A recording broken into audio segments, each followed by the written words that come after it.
and I busy the schedule. Shit, I had to get it together. Every time I hit the All right, welcome to Sports Music and Other Ish. I'm your co-host, Big. I'm your co-host, Big John, aka the Black Jerry Maguire. And we here with the Texas legend, Big Pokey. First of all, I want to thank you for the opportunity again. We're going to start off talking about just you coming up as an athlete, some of your likes as far as sports goes, because this is Sports Music and Other Ish. So we just gonna go down the road like that. Can you tell us about you coming up high school, being a solid after football player, and then heading to ACU?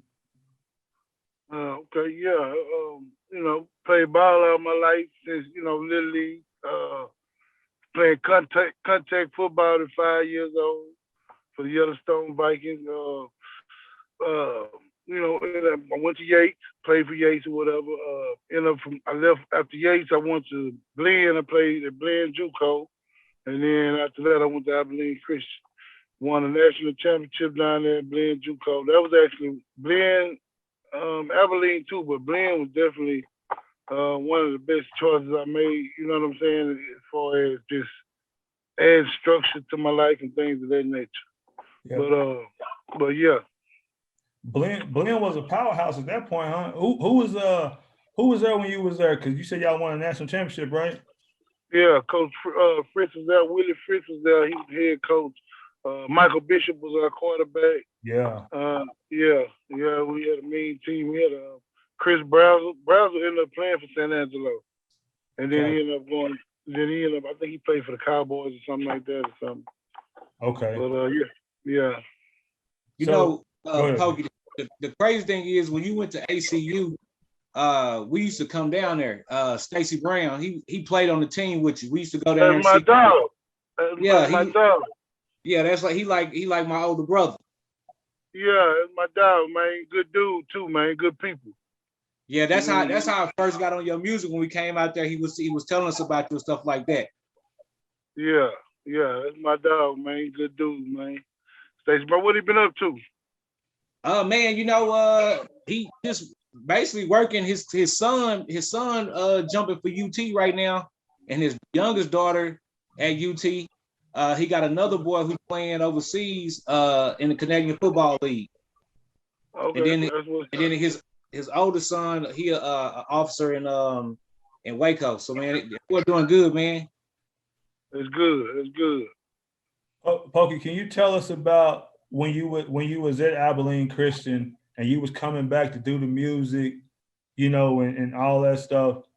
How was that for you? I know that's a lot, because I was a college athlete myself, so I know just the rigorous detail about being a college athlete.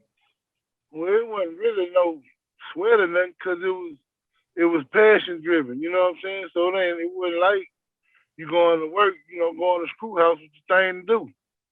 So that was like, that was just leisure time. You know what I mean? And it ended up turning into a full-time job. Gotcha.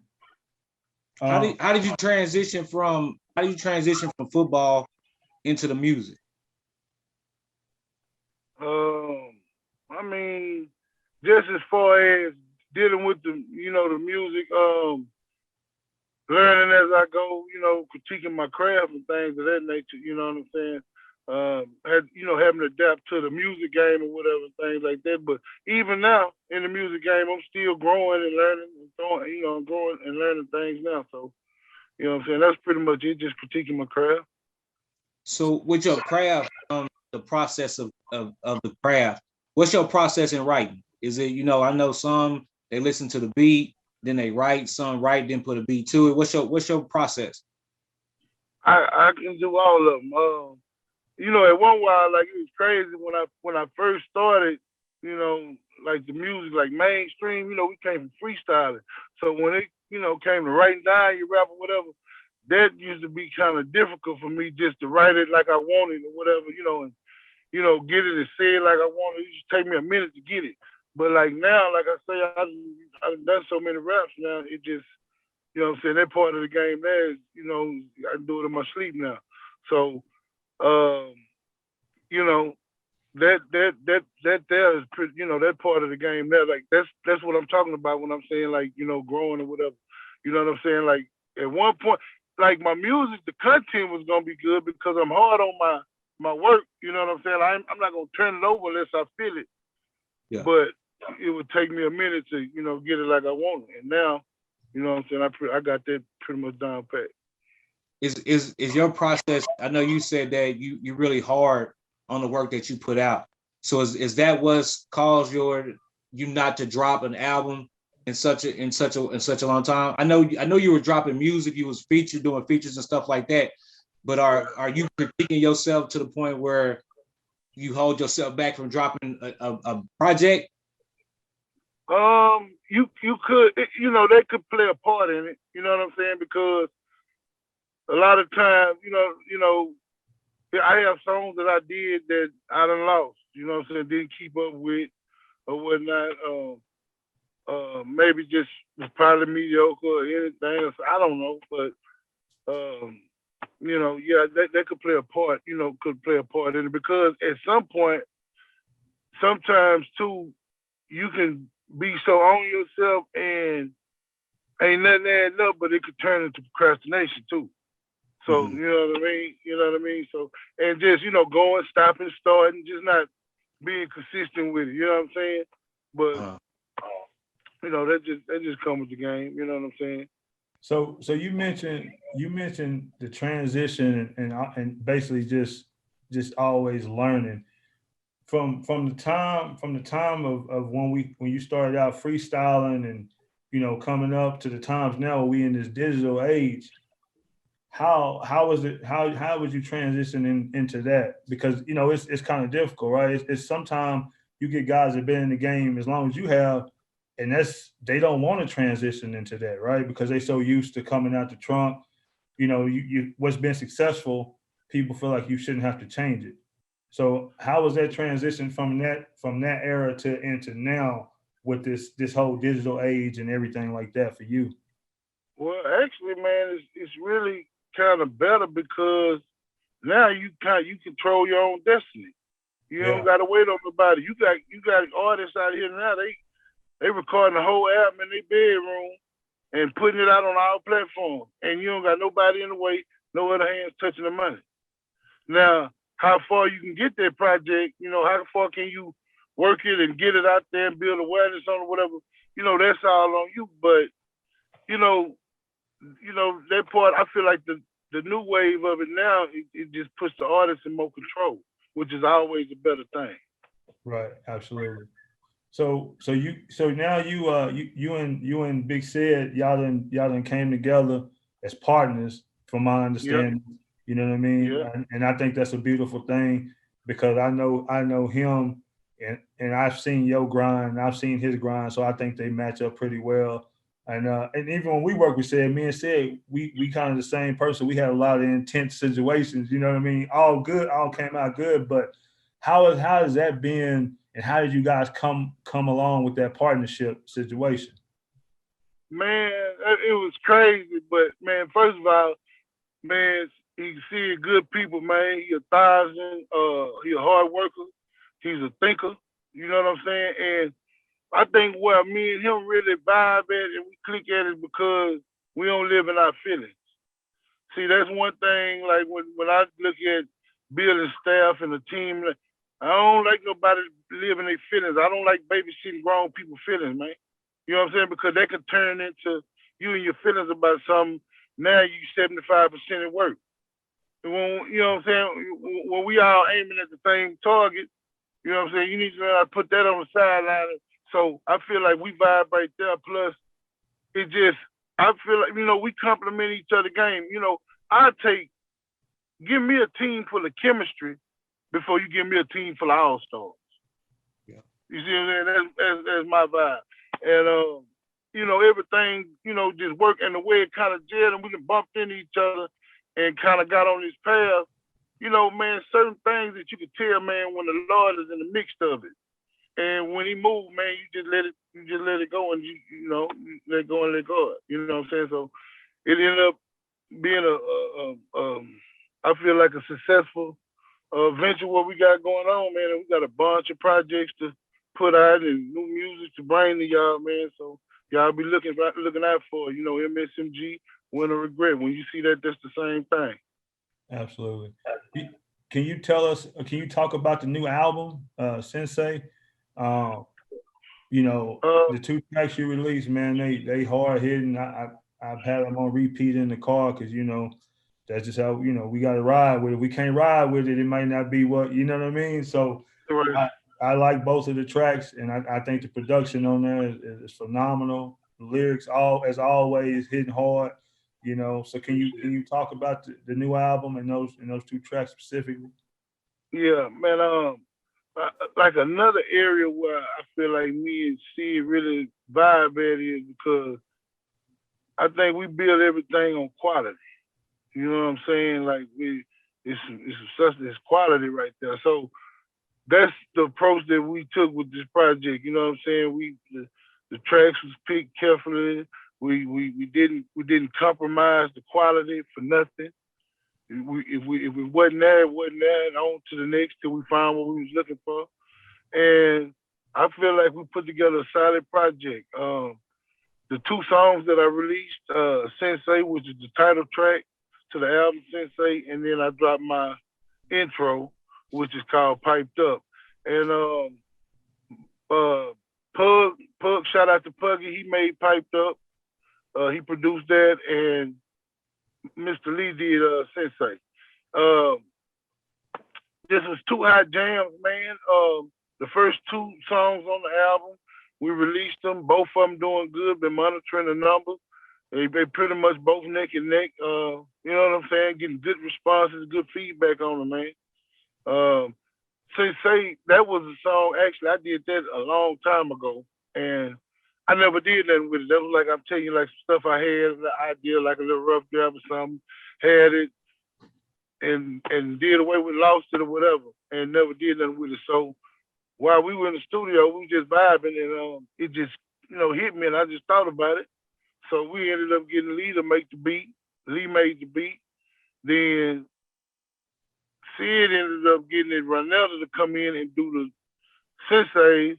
And when I came in there and heard that, I was like, oh yeah. You know what I'm saying? So I came in and I did what I was supposed to do on the verses, and there it is. Yeah. What was your mindset going into taking this project? Doing the project, just basically, man, doing good music, man. I just wanted to do good quality music.